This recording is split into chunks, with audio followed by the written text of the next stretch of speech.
What's going on, everybody? My name is Jason and welcome to my channel. Today we're going to be working on something that we probably really shouldn't be working on, but what we've got here is we have one of these Genesis 29-inch beach cruisers. This was actually bought by a friend of mine, and he wanted a bike that he could ride around and not really care about. Well, things have kind of gotten a little bit out of hand. He has upgraded the wheels on this bike. We've got a Dior front hub with double-walled aluminum rim. We have a Nexus 3-speed rear hub with a double-walled aluminum rim. Not only that, he has put some XTR cranks on this. These are older XTR cranks, but XTR cranks nonetheless. And then we've got some race face. We've got a race face narrow wide chainring. We didn't really need a narrow wide chainring on there, but he's got one on there. And then he upgraded, or I say upgraded, he wanted a front brake because he wasn't really happy with just the coaster brake that's on the back. So he installed one of these cheese brake adapters on here. You actually bolt it to the front of the fork there and use a couple of hose clamps. And you know what? It's ugly as sin, but it works great. This actually does work really well. It can send him over the handlebars quite easily. And he changed the handlebars. The stem may be the original one, but we're taking it a step further today. Well, he has decided that he wants a front suspension fork on this, and he wants to use the stem that's on here. Well, the problem is they really don't make 29-inch suspension forks with a V-brake mount. That's the type brakes that are on here. They don't make them. They only do disc brake versions. And then on top of that, nobody does a 29-inch suspension fork that's threaded for this 1.1 inch. So what we're going to be doing today is we are going to be finding a suspension fork that will work on this as best as we can. Nobody makes one with the V-brake mounts, so we're not going to be able to do that.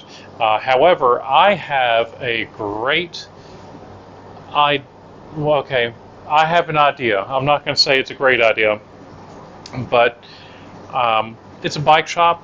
You know, we have a bike shop here, and we've got the proper tools. And I do know that SR Suntour, on their forks with the steel steer tube, all the ones that I've measured, the inner diameter of the steer tube, threadless that is the exact dimensions for this stem. So if we can actually get that fork, cut it to the proper length, and then thread it, and I have a steer tube threader here, we can actually go ahead and get that fork put on this bike. Unfortunately, we have to figure out something else brake-wise, and that is going to be, we're going to be putting a disc brake on this bike. So it's going to have a front disc brake with a coaster brake, which is a little out of the ordinary, but he just likes playing around on this bike. He likes unusual bikes, and this bike is becoming quite unusual. So let's go ahead and find a fork and go ahead and get that steer tube cut and threaded so that we can do the next step.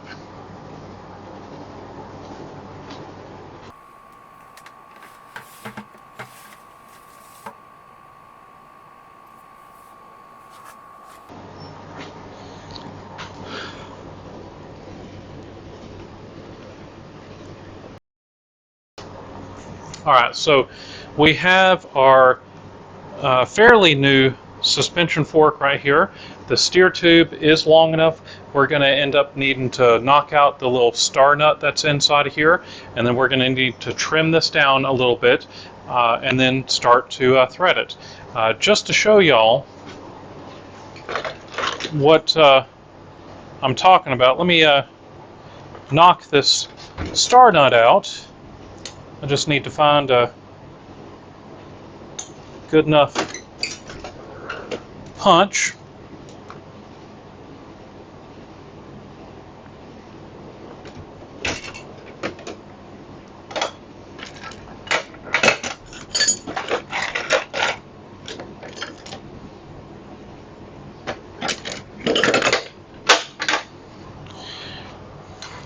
And then what I like to do is I like to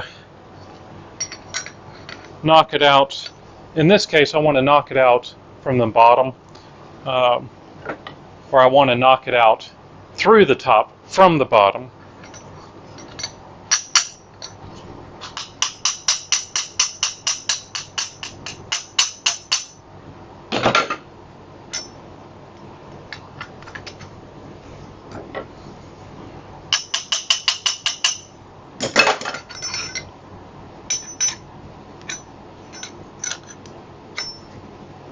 Okay, well, there goes that.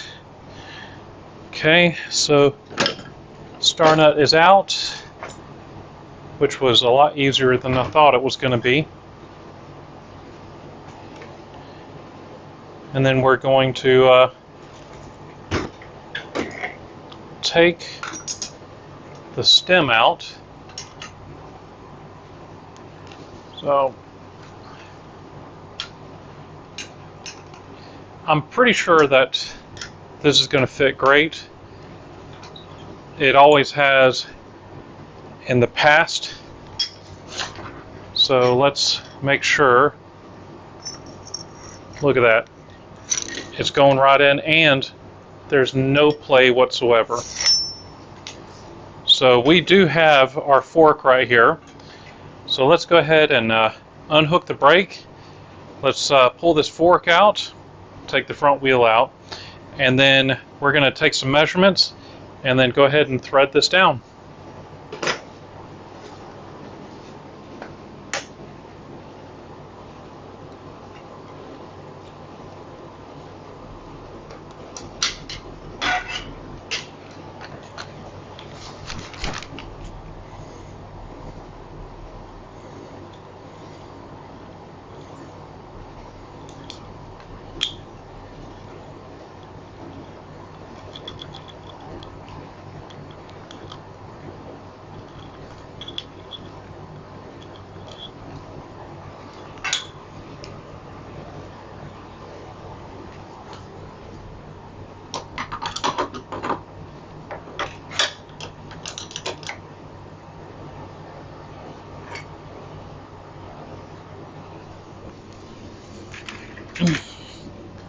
We're going to just zip tie this handlebar to the stand so it doesn't fall.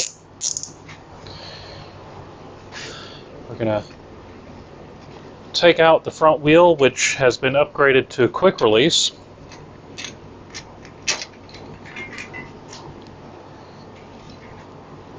And then let's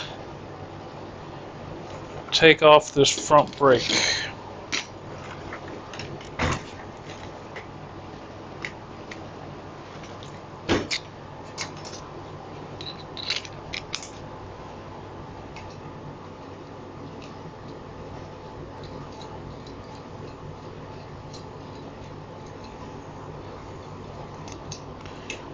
Hose clamps are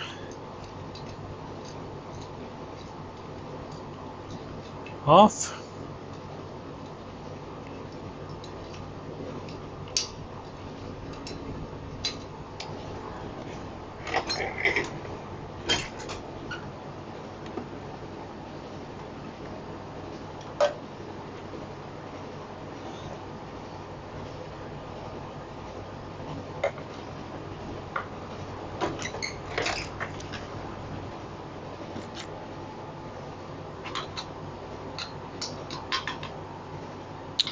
We're gonna undo this bolt here.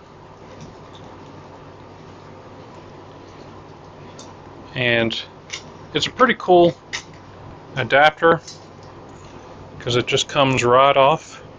We just want to be kind of careful with the hose clamp because you're going to scratch the fork, but it'd be nice if we didn't scratch it that much.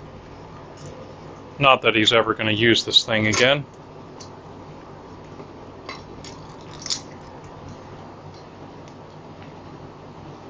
Alright, so there's the adapter right there. Pretty cool.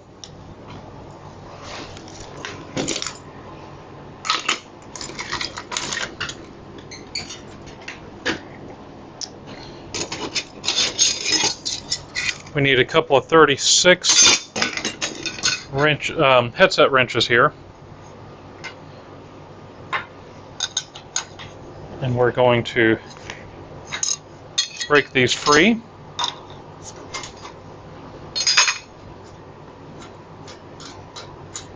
We're going to undo the top one here.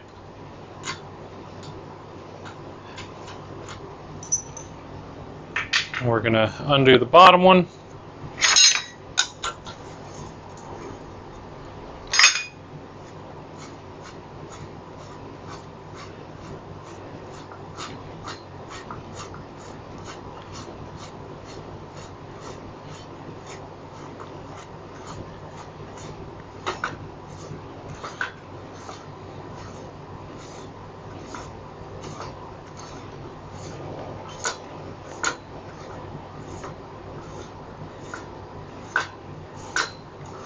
So we're going to be reusing the headset on this and the races and everything. So, alright, so now we're going to actually measure from the crown right here all the way up to the top, and you want to measure like 2 or 3, 4 times and cut once. So we are at 166. Yeah, about 166 millimeters. 166. We're going to get our fork wherever I put it.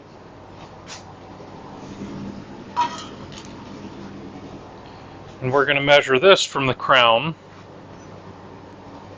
to the top and see how much we need to cut off.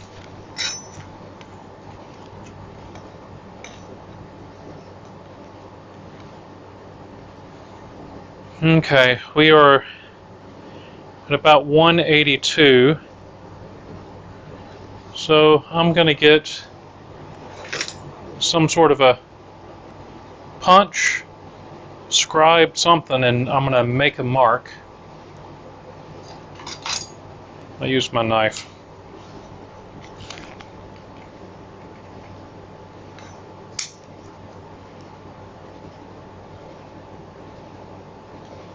And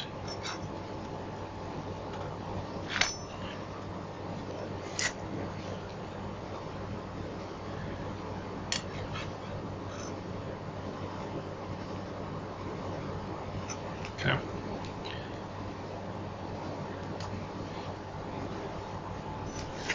So I'm going to get a permanent marker to mark this better.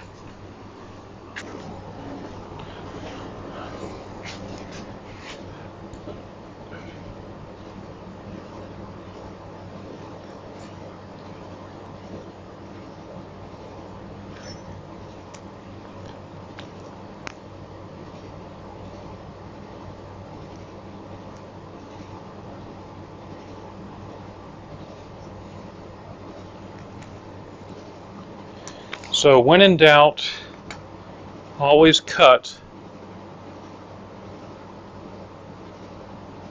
a little bit more. So, or I should say, cut less. because I'd rather have the steer tube a little bit on the longer side. It means I'm going to have to cut a little bit more, thread a little bit more, but we can always add a little bit of a spacer on there and be fine. So what I'm going to be using is Park Tools threadless fork cutting guide, because keep in mind this isn't threaded yet. So this is a model SG-6, and what it does is it just kind of clamps the steer tube. We actually slide this on and kind of lock it in place, and then it's got this saw guide right here that allows me to cut a nice straight cut. So let's set this thing up. I'll end up putting a saw blade in there and make sure that we don't cut too much.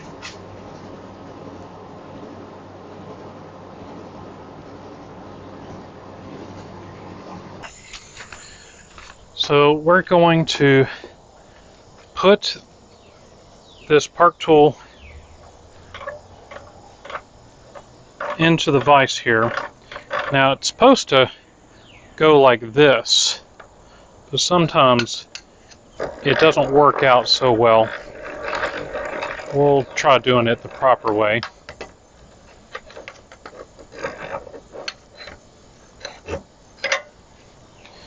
And then we're going to get a saw blade, and we're going to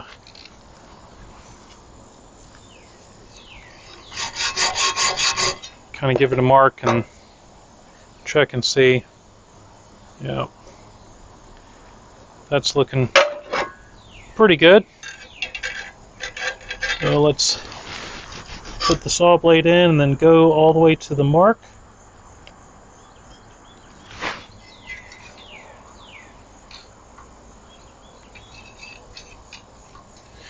Cross our fingers and go to town.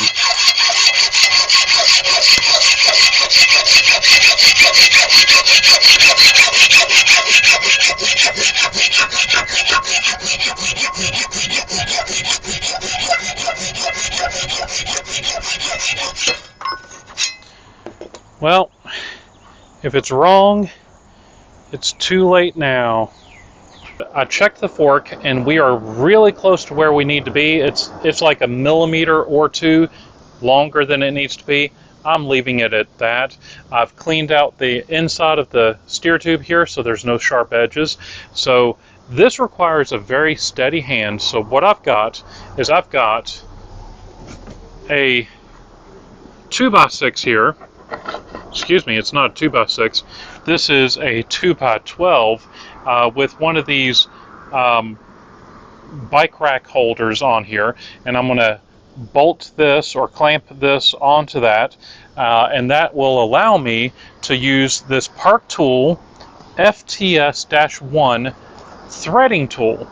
And I've got plenty of cutting oil, so let's go ahead and get this fork mounted, and let's go ahead and start threading this fork. So the whole thing about this tool, I got this tool years ago because I had a really good customer that had a 1-inch threaded fork, and he could not get his headset.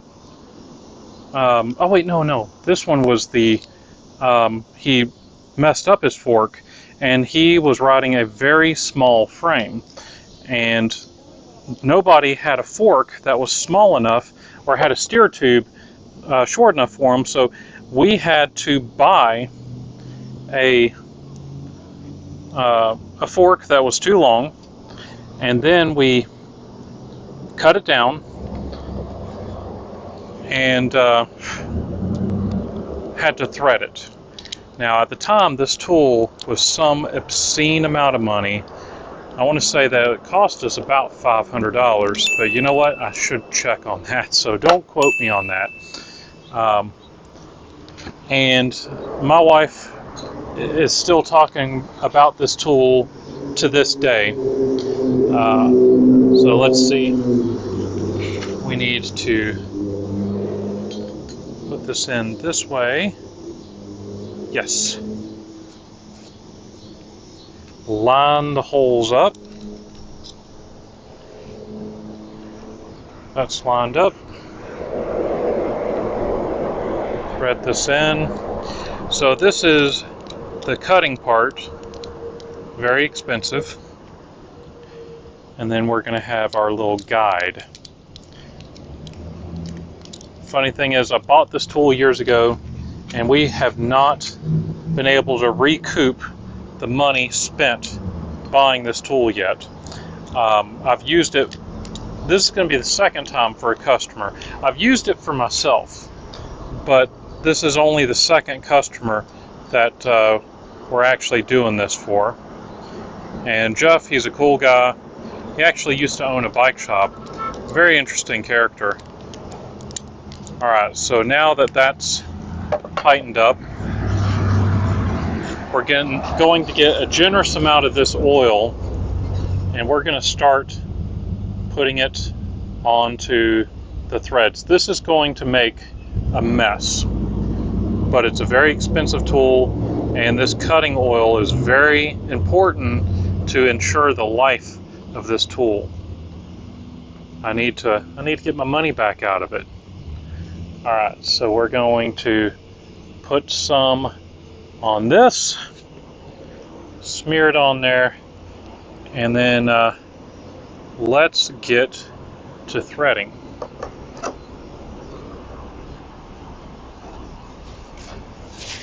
Alright, so I'm going to go back on this a little bit, and then without really pushing, we're going to start to thread this on.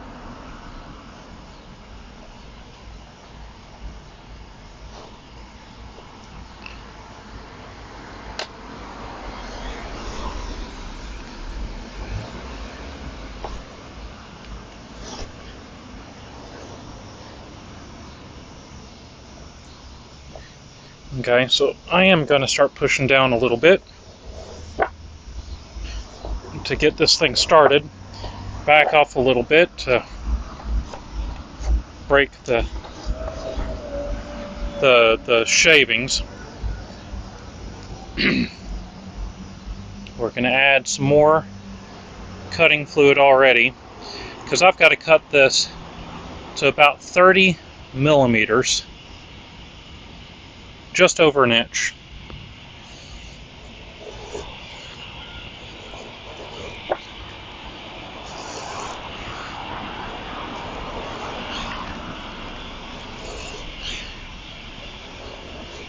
It seems to be doing a pretty good job cutting here. Trying to keep it smooth, keeping an eye on those shavings. More cutting fluid.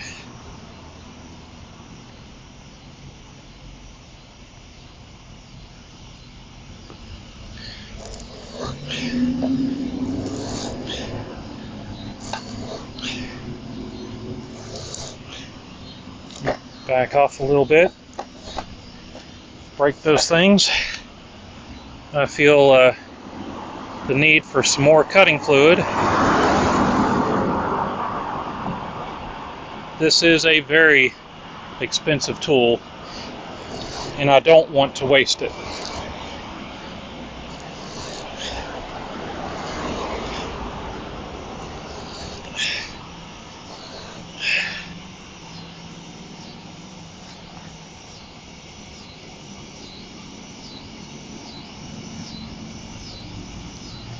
And whenever it comes to cutting these threads, 30 millimeters is a lot.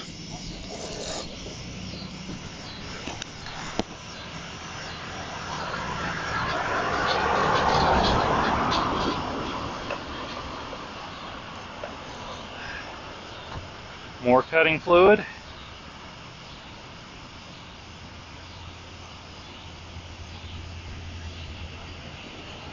you cannot use too much cutting fluid.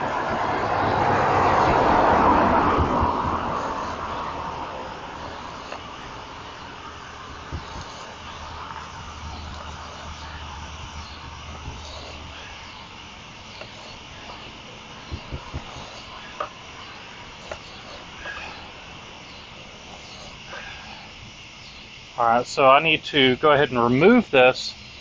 We're going to inspect the threads. We're going to remove some of this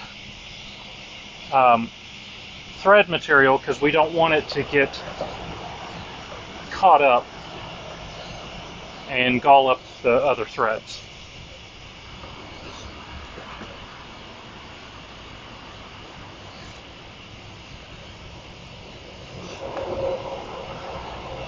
And I'm doing this outside because I don't want any of these shavings inside the shop. So how far do y'all think I've gone so far?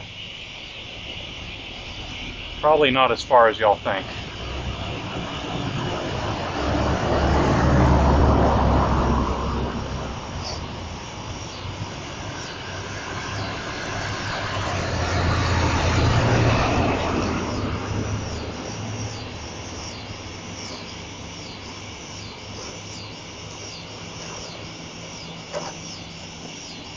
Alright. Threads are looking pretty good. Okay, let's blow this out and then we're going to get started on it a little bit more. So far, we are at 20 millimeters. We're mostly there. Alright, so we're back. I'm going to put this on. I'm going to go backwards a little bit until I hear or feel some of the, it's almost like a click, where you feel the cutting tool kind of falling into the threads. So it should thread on quite easily.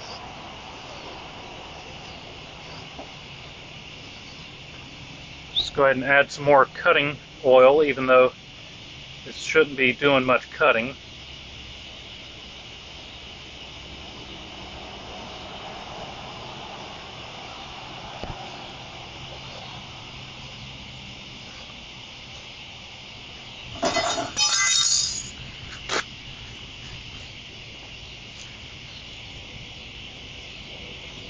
Clean up some of my mess.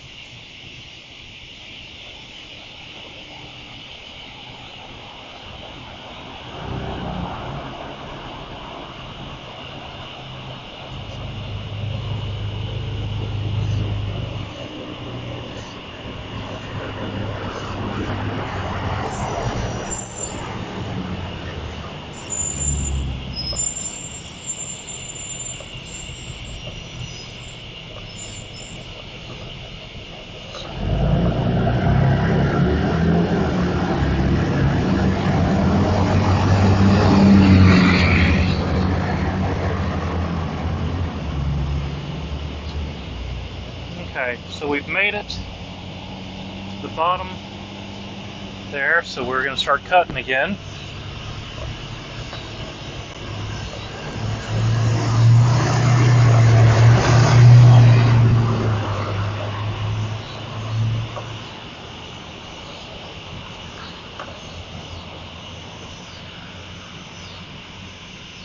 And you want to kind of feel, it should be a nice smooth cut.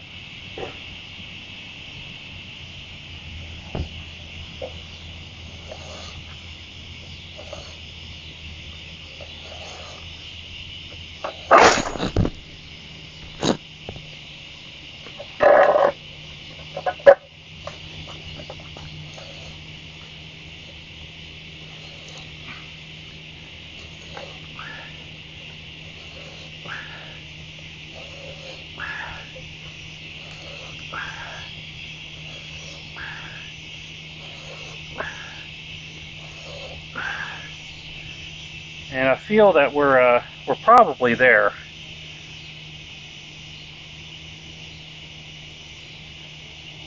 We go 2 more turns and we're going to back off. That's 1. That's 2. And 1 grow on.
We're at 35 millimeters. It's not looking too bad. Let's thread this down one more time and see how it does. So we're going to back up until I feel the threads fall in place. Right there. Let's add some cutting oil.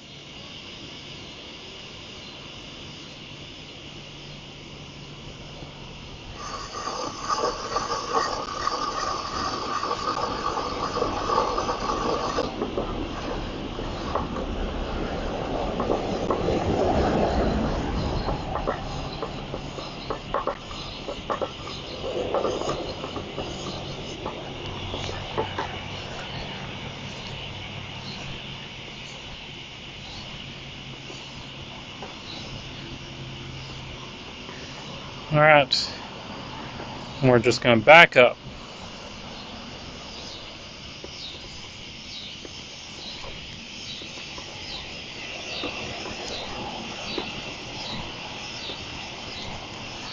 I don't see any more shavings, so it's looking pretty good.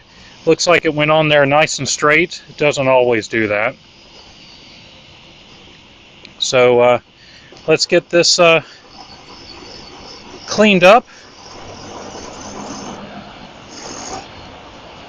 and let's install it on the bike. Alright, so the fork is looking pretty good.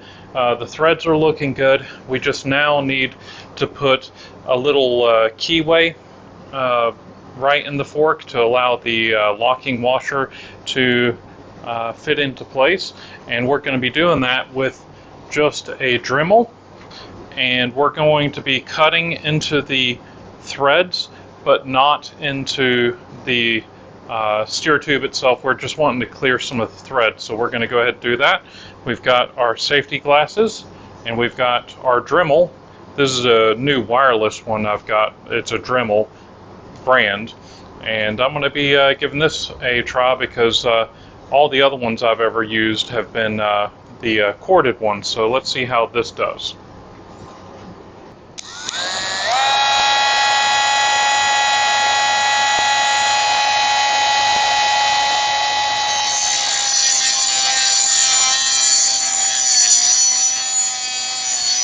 Alright, so now that the fork is done, we're going to get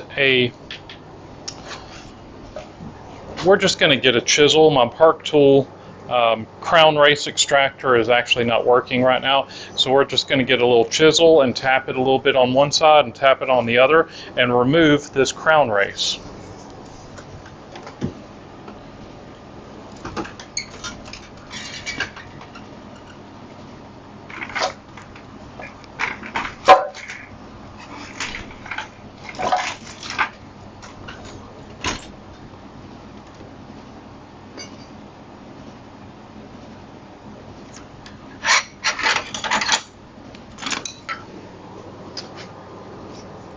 So we're just going to get the chisel, just give it a little bit of a tap.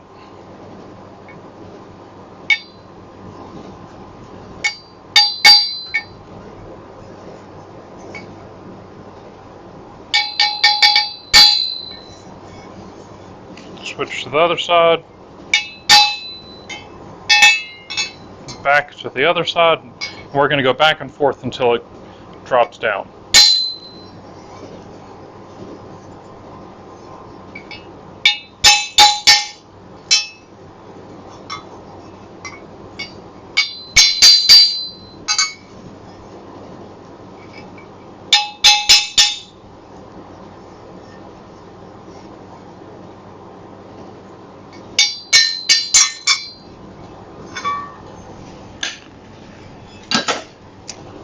Alright, we've got the crown race off.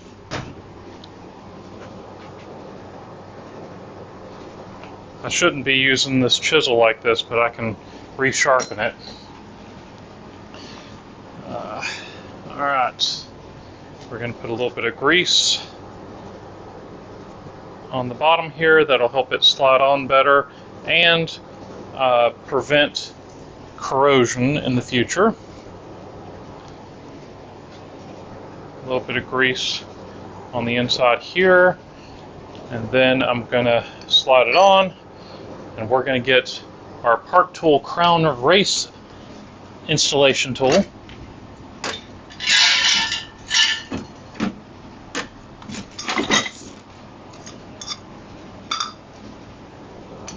We use this one. We'll try it, but I'm afraid it's going to get kind of stuck. Let's see if we can find another. Yeah, I'll use this one.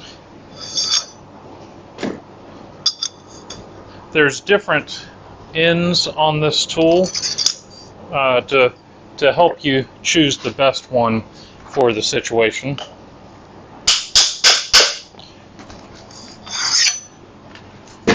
Alright, and it's as easy as that. That's fully installed. Let's go ahead and install this onto the bike. We're going to put some fresh grease in these bearings.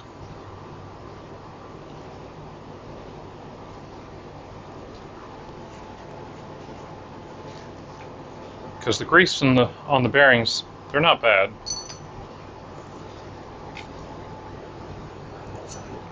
Some grease on the threads here.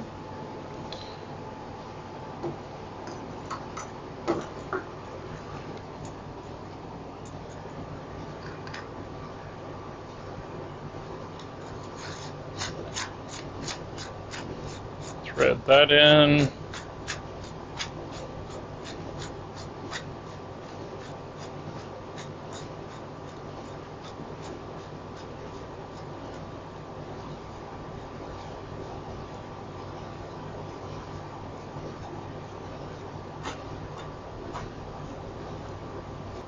Yeah, that'll be good. So we're going to get our two 36mm wrenches here, and we're going to adjust the bearings where we want them, which is going to be a little on the tight side.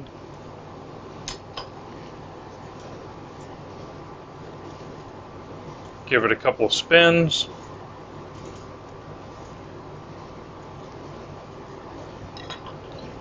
Tighten it up a little bit more. And then I'm going to put one wrench on the top, one on the bottom, and we're going to lock them together. Okay, so I have a new, or I should say a gently used front disc hub here. It's black, I wish it was silver. And then I've got the new wheel, or I should say the old wheel, non-disc wheel. We're going to take the spokes out of this, and we're going to lace this hub back in to this wheel so that we can actually have some front disc brakes. The world's first 3-speed front suspension disc brake Genesis 29-inch cruiser. What a mouthful. Anyway, let's get started.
I want to introduce to you the world's first Genesis 29 beach cruiser, 3-speed, double-walled, front suspension with disc brake bike.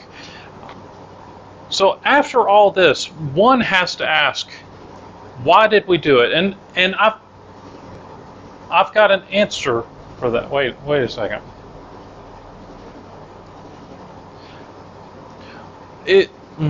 No. Okay, it's because we could. I hope you enjoyed this crazy build that really doesn't make a lot of sense, but you know, actually, this thing actually turned out pretty good. I have to admit, this thing actually rides great with that 3-speed hub. It pedals really easy.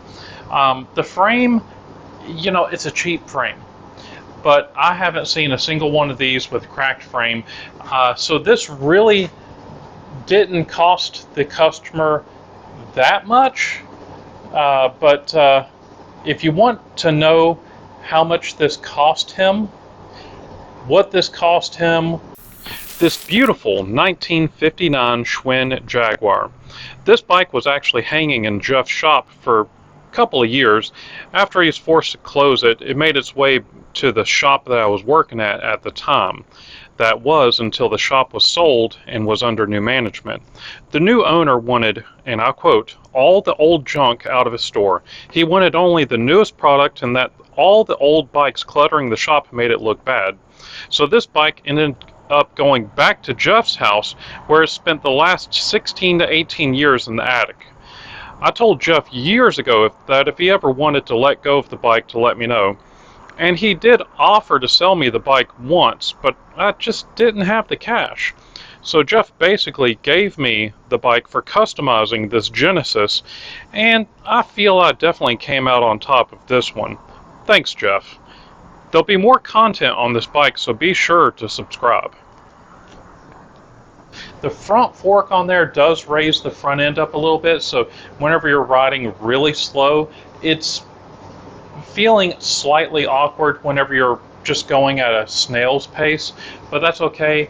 Jeff is going to be riding this, and he won't have any problems with riding this. The fork turned out great. The front wheel turned out great. The brake actually is amazing. We put this cable actuated disc brake on there, and it works really well. And just to the cherry on top, I put these really cool air-cooled brake pads on there. Why? Well, because the bike is crazy anyway, so why not go ahead and go overboard with this? But if y'all enjoyed this video, please leave me a big thumbs up. Don't forget to tell your friends. Check out some of the other videos on the corner of the screen. Don't forget to subscribe, and I will catch you later. Thanks.